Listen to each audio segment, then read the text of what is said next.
Okay, the first thing is to identify the story point. The macro story point of this sequence is to tell the audience that all the diners at this restaurant are getting tired of having the same old menu from the deceased chef Gusteau. They want something new. So this sequence is about saying to the audience, the diners want something new. And not only do they want something new that is not on the same menu, they want something from who? Linguine. So it's two levels of detail. We have the more generalized idea of we love this dish, but we're getting tired of it. It's the same old thing. That is first letting the audience understand that in general, we've had these things before, and now we want something new. So we're going from general to specific. The first thing is diners are tired of having the same thing. After that story point has been made, we zero in on the specificity, which is what does the chef have that's new? So now they want something brand new. And we know the story has already set this up in the movie that they don't do new things. So from a chess move perspective, earlier on in the story, we learned that Chef Skinner is not making new things. We already know that he's only playing the greatest hits. So now people are getting tired, especially the regular customers who come back over and over again. So we're going from general, I don't like the food, we've had it before, we're tired, to what does the chef have that's new? So those story points need to be delivered. And then it goes into the shock and fear of the waiter reacting. What do we do? His reaction is like a deer in the headlights. And he then becomes the deliverer of bad news in the kitchen. He's delivering a message that nobody wants to hear, and it turns into a red alarm moment where everybody in the kitchen ends up running around. This is metaphorically like chickens with their heads cut off. What are we going to do? And then they provide an antidote, and the action of Chef Skinner coming up and saying, just give them an old Gusteau recipe, pull something out of a drawer that they haven't had in a while, which means it's not one of the greatest hits. It's probably one of the greatest misses from Gusteau's recipes, and give that to them. That's his solve right here. So let's look at how all these story points are provided. Now that we've identified the story points, we'll talk about each one specifically. Then we'll look at the camera and compositions. Then we're going to talk about how they actually shot it. Then we're going to talk about the cutting guideline.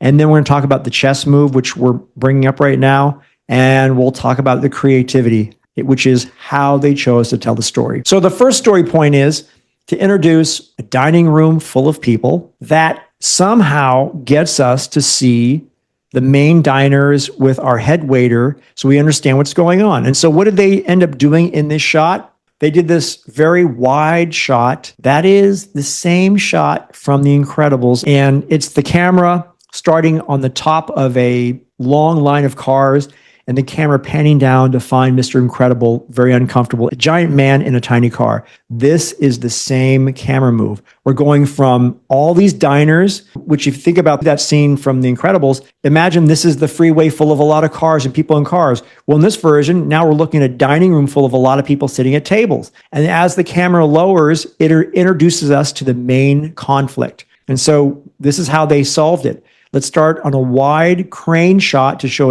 a big dining room full of generic people, and then we'll go down to the table with specific people. So let's look at this. Have you decided? So the beauty of this shot is we're actually using a character moving through the scene, and we're following him. We're looking at this guy in the back carrying the tray full of cups, and he leads us down to our diners below. Have you decided? And by following this guy walking, that motivates the camera to follow him. So the camera move is motivated for a reason.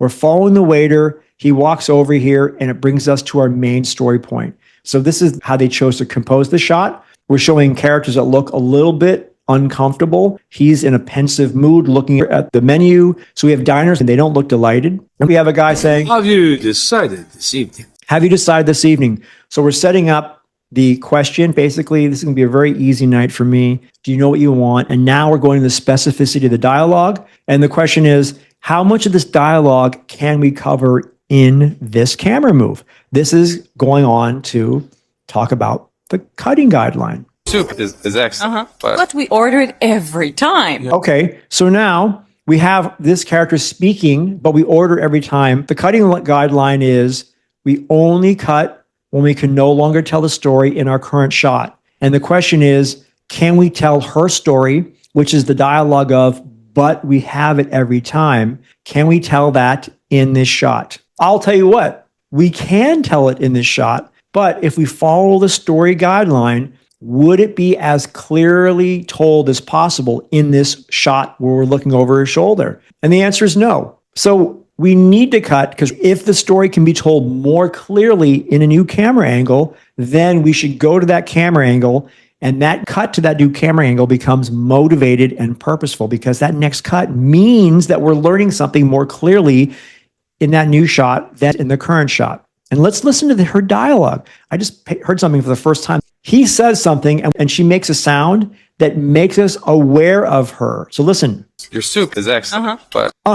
She says, She begins her dialogue here. And what does that do? It switches the attention. Yes, exactly. It's drawing our attention to her. So they're doing a chess move already with dialogue. They're preparing us to hear her. And also, the dialogue is very natural. You know how when we're with friends, we end up speaking on top of each other? It's not that I say something and I wait and my friend speaks. Oftentimes, we're just waiting to jump in and say what we want to say, and we're not listening to our friend speak. But in this case, she's agreeing with him, but she also has something that she wants to add, which is like, I agree with you, but then when you add the word but after a statement, that but negates what's being said previously. And so this is something that I've learned even from a psychological standpoint. And when you have arguments, if you say, hey man, you look really great in that new shirt, but that but is saying that it really is a little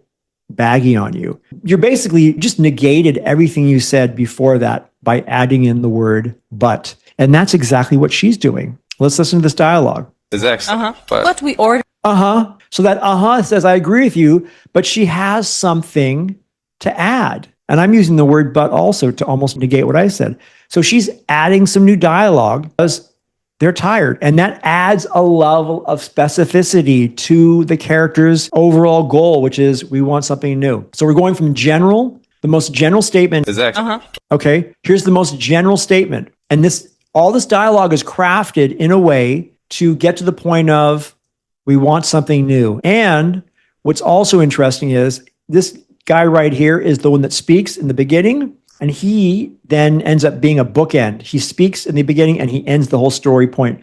Decided this evening. Your soup is excellent. But we ordered. So he even says but, and then she cuts him off, but we order every time. So we're going from the soup is excellent, and now we're going to a level of detail. But we order Every time. Yeah. Okay, she says it every time, and we're on the cutting guideline. We cut to her as a chess move, and I'll tell you why. What else do you have? Well, Okay, so we have another disgruntled character. I love that his head is tilted up. He's looking down his nose with the half-lidded eyes. He's a bit pompous. He also feels a bit restless and tired of the food here. So great character performance to convey a sense of I'm ready to move on. So from the staging perspective, this new camera angle is a chess move that allows both this diner here and this diner here to say their lines. And so by cutting to this angle, not only do we fulfill her story point, but we fulfill his story point. I'm also thinking about whose story are we telling? Even though we're telling their story that they're not happy, who is the recipient of this information? It's our waiter. We're shooting over his shoulder. So what we're really experiencing is hearing a lot of data, real-time commentary, review, like, reading a Yelp review. We're hearing real-time reactions to the food from the waiter's point of view. He's the most important character in the scene. We don't want either this character or this character to be important by putting the camera over their shoulder. We're not telling it from their perspective. We're learning about this information from the waiter's perspective. So they do an over-the-shoulder shot where we're putting the camera with him. This is an example of subjective storytelling. We're telling the story from his perspective because he is the recipient of the bad information, and he has to be the deliverer of bad news to the kitchen. So he's the guy that we want to experience the storytelling from, which means if we told the story in this camera angle, and if the camera was slightly brought over a bit more over here, so if the camera was placed between these two characters, we could truthfully capture her performance We could capture this guy's performance and his performance, but we wouldn't be learning about this information from his perspective. So that's why it's really important to pay attention to where the camera's placed after this shot. This shot gets us into the diner's experience, but it's not telling the story specifically from his point of view, which is the most important point of view. But we order it every time. Yeah. What else do you Gotta have have? something else. We have a very nice food. What? I know about the foie gras. The old standby used to be famous for it. What does the chef have that's new? Okay, so I'm playing this part ahead of time to give you guys an understanding of the dialogue.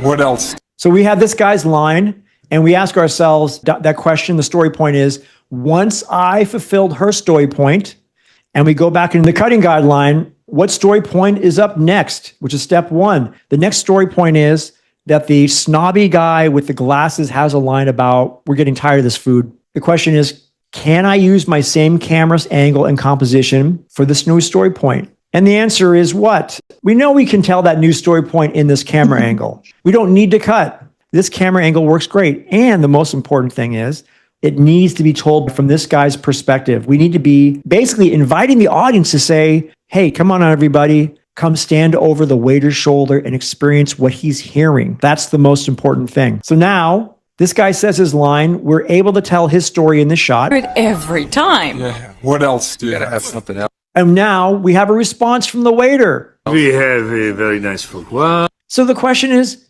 why didn't they cut around to show the waiter's face? Is it important? In other words, this is a good example of you don't always need to see their face when they're delivering dialogue. So in line with, do we need to cut? Gotta have something else. We have a very nice food. What? Okay, so we hear that line. The next story point is, this guy says, what does the chef have that's new? Can we tell that story point in our current shot? And of course, we know the answer already. They did something very smart, and this is something you guys should pay attention to. We have this guy talking in the foreground, and then suddenly, look at there's movement in the corner of my frame. This guy's hand is coming up right here. That's drawing attention over here. The audience is seeing something happen here very quickly. I know about the And that hand gesture is causing the camera to turn. And that camera turn becomes a motivated camera move. That camera move is purposeful. It has meaning. It happens for a reason. It's basically the cameraman seeing it and saying, oh, I see movement. What is that? Let me look and see. I'll turn the camera to show this guy. And that fulfills the last, or the second to last story point. foie gras. The old standby used to be famous for it. What does the chef have that's new? So we have this great acting here, this pensive moment here, which I feel like these are the things that great animators bring into it. He's delivering the scariest news of all. What does the chef have that's new? So this is going from general to specific. The general part of the story is, yes, we love this, we love that, but we have it all the time. So now that we've fulfilled all those story points, one beat after a time, we can go to the actual knockout punch, which is, what does the chef have that's new? And we are able to deliver that story point in this shot. The next story point is, we have to have the waiter in a deer in headlights shot. We need a reaction shot of the waiter. Can we tell that story point in this shot? And the answer is no. We can't see through his head to see his reaction. Therefore, the cut becomes purposeful and comedic. There's something also about this. There's a great comedy timing here where they do what you call a hard cut. The cut goes very quickly to the waiter reacting. What does the chef have that's new? And to motivate the cut, there's something that's happening here that makes us see the cut happening for a purposeful way. Standby used to be famous for it. What does the chef have that's new? Does anybody see that? He's reaching out the menu for the waiter. Is Perfect. that what you... Yes. Well done.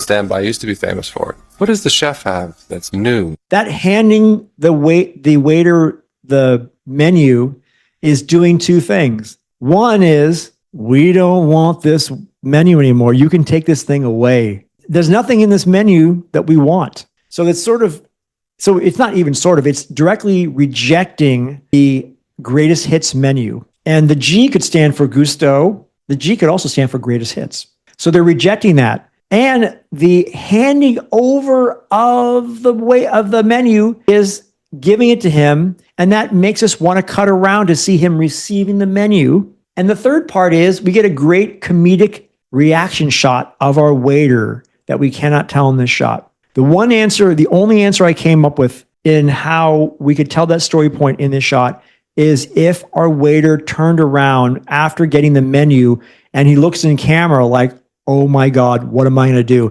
And the joke in that version is that he would be publicly hiding his look of dismay and only showing it to us. In other words, he could receive the menu in this shot, turn around casually with a smile on his face, like that's no problem. He's looking calm and collected to his customers. And then we could watch his face go from smile to holy shit. So we could watch his emotional change happen in camera. And that might be the only solution that I can think of. But I think what's funnier is What does that the chef have that's new? he has no answer. And this is the funnier one where there's no movement at all. And there's a rhythm that we're getting. We're going from very slow movement to no movement to... So what is that? What is... to the doors slamming, to another hard cut and him shouting. And the only piece of animation acting that they do here, which is gorgeous, is a slight eye twitch. New. And that's it. And then you go to this loud slam